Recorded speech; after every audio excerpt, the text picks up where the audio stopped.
Hey guys, how's it going? Today I'm going to bring you a quick little tutorial on emulators for the iOS. They work on all iPhone, iPad, iPod, and all that stuff. You probably know about a lot of other emulators for iOS devices. There are like Gameboy emulators and stuff like that that work pretty well. But this is all of those kind of put into one and even more. A lot of people probably already know about it. It's called RetroArch, and it basically is just a hub for all of your emulators and stuff like that for all the systems, NES, SNES. And a lot of people already know about it, and they've already downloaded it and all that stuff. This is also going to be a review of it because I know a lot of people don't really get how much it's capable of doing. Another thing is a lot of people don't know how to play Nintendo 64 games on it because the controls don't work. I'm going to be explaining how to do that, but first, how to download it. Just go to your any of your browsers. Any of them work, Safari, Google Chrome, any of that stuff, and go to a website called EMU for iOS. Just type that in. It'll usually be the top, but I've already searched it, so it's just got a history thing on it. So here you have all of these things. You probably already tried a lot of these. They all work pretty well. The controls are okay, but RetroArch is the one we want. So just install it. I have installed it already before, but I deleted it just so I can do this tutorial. So it just gives you a quick little pop-up. You can read it. Basically, tells you to do exactly what I'm going to do right now. You say OK. It's basically explaining to you that you need to set the date back, and if you've already downloaded, you already know how to do this. So just hit install after you click that other install button, and then after that, go to your settings, go to general, go to date and time. It's set to automatic, so set that to not automatic, set automatically in case you do. Now set it all the way back to any date in 2012. This is the only way to download it and get it to actually work. Almost there, and there we go. So I have 2012. You have to do that whilst it's downloading. You do not wait for it to completely install before you change the date. Change the date while it's downloading, and it takes a second to download. So I will be back once it is finished. Okay, so we're back and it's downloaded.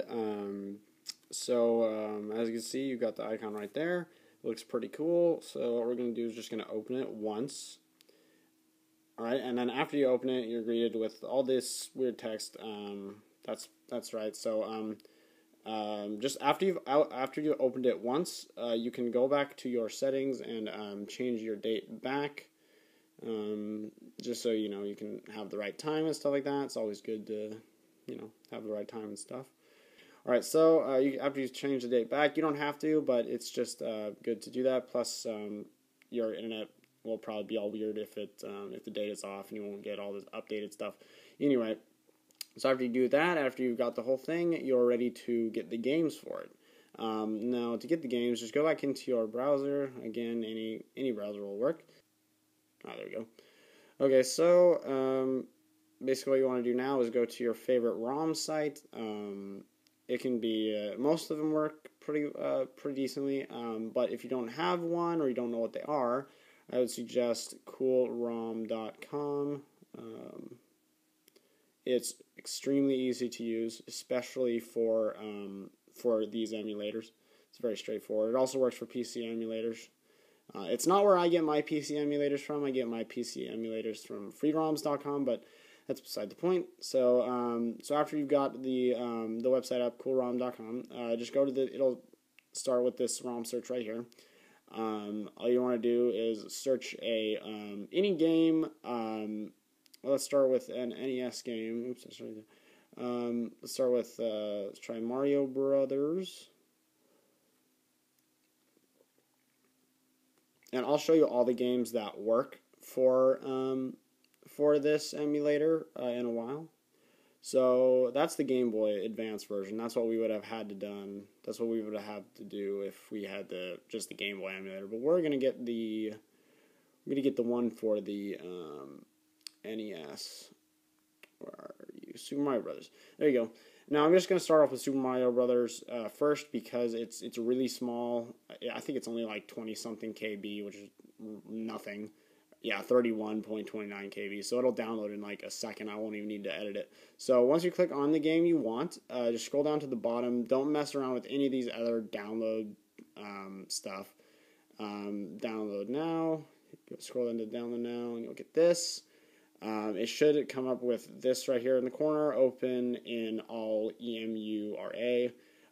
But sometimes it will, if you have like some other program that it thinks it wants you to open it in, don't open it in anything other than all EMU, obviously.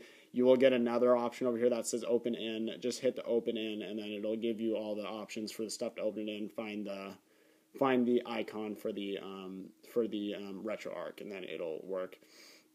So we just want to open it in all EMU, and you're just given this screen. This is back to the all EMU RetroArch screen. So what you're going to want to do is load the content, and then you can see the game is right there. Now, each time you download a game, it adds a thing to your inbox. Well, this is my documents. You can put things in your inbox. I don't know why you would, but it's just for organization. Now, and then you just want to hit the game, select the core. It comes with a bunch of different ones. The NES/Famicom, which, as a lot of people know, Famicom is the Japanese NES. I just usually go with the top one. I don't know what this junk means, but it basically works on this one. So you're getting this screen that loads up really fast because it is a very small game. So you just choose whatever you want, select this up and down. That's pretty simple. And yeah, you play Mario. Alright, so that's how you download the games and download the app. Now I'm going to be doing kind of a review of it. Because I think a lot of people honestly don't know how great this little emulator is.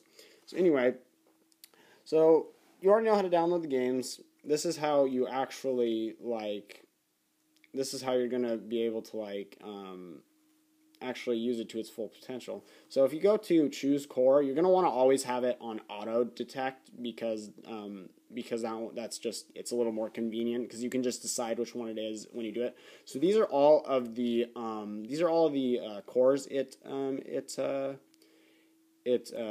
supports. These are all the games. You've got the NES, Famicom, Arcade MAME, Atari 2600.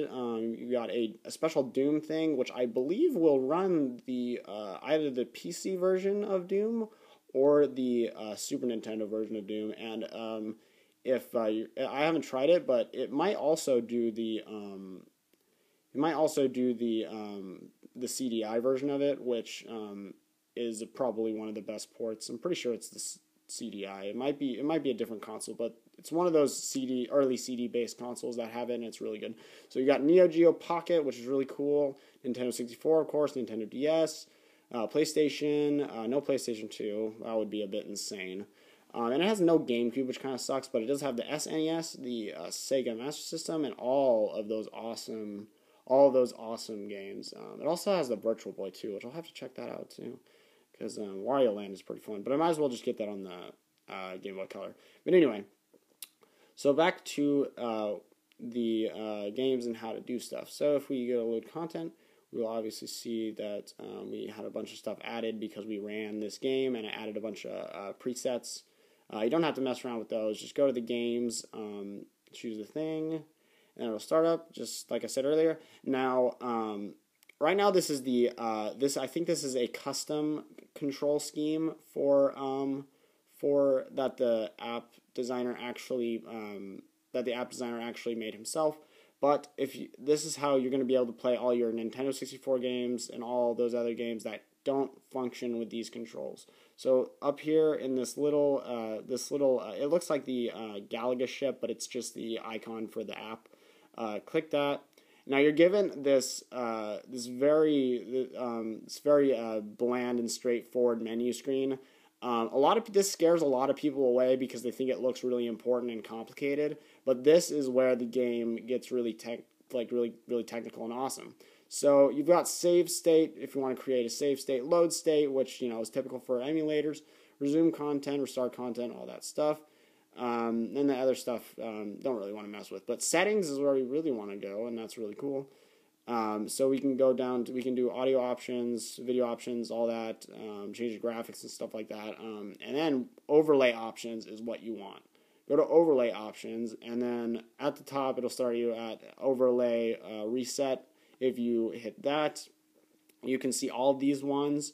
They have all different ones. They have ones that are formatted especially for iPad, keyboards, and then gamepads is where you want to go to if you want to change what game, the game controller that for the console you're playing. So go to gamepads, and you've got all of these awesome gamepads. You got flat, Game Boy, GBA, GBA Gray, Genesis controllers, N64 controllers, which is the one that'll you want to change it to that if you want to play Nintendo 64 games. I'll show that later.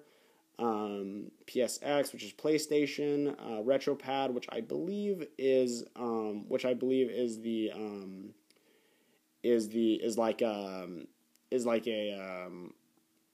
kind of like a Neo Geo type controller. And then you got NES, and so if we go to N64, we are given this, and there's scrolling text up there, but that's not anything. Press A again to select that sort of thing, and you've got the Nintendo 64 controls. Now, it's not going to work right now because it's using the specific control scheme for the N64, but the cool thing is this little plus symbol up here, if you press on that, it goes back to a D-pad style, so you can move all this stuff around. It's got the C controls, start button, A and B, L and R, which I believe you can change from Z to R depending on which game you're playing, which is kind of a pain, but overall it's really cool. So if you press B, or maybe not, come on B, yeah, okay, whatever. Anyway, you can change the look of it. So if you want to play it in a portrait or landscape form, which is awesome. But basically, that's it for the control schemes and how to get N64 games to work. Now, I will show you that the N64 games run on it in a second. It will run a little, it does run like slow, like really slow on iPhones and iPods and stuff like that. But on iPads, the Nintendo 64 games actually run pretty fair. They're not bad. It's good for if you can't get a PC emulator, which would be the obvious choice. But anyway, yeah, I will be back with, I'll probably do, I don't know what Nintendo 64 game I'll do, but I'll be back with an N64 game, and I'll see you then.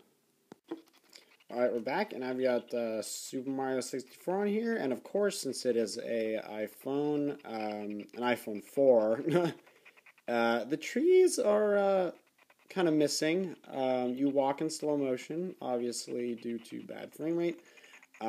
You also punch really slow, and the audio is completely butchered, but it still runs. I would say it's only slightly playable, but this is a Nintendo 64 game, so it's kind of one of those more higher quality game systems, so it will run a little slow on this, but if you have an iPad, lucky for you, it will run fine, and honestly, the touch Nintendo 64 control is not bad.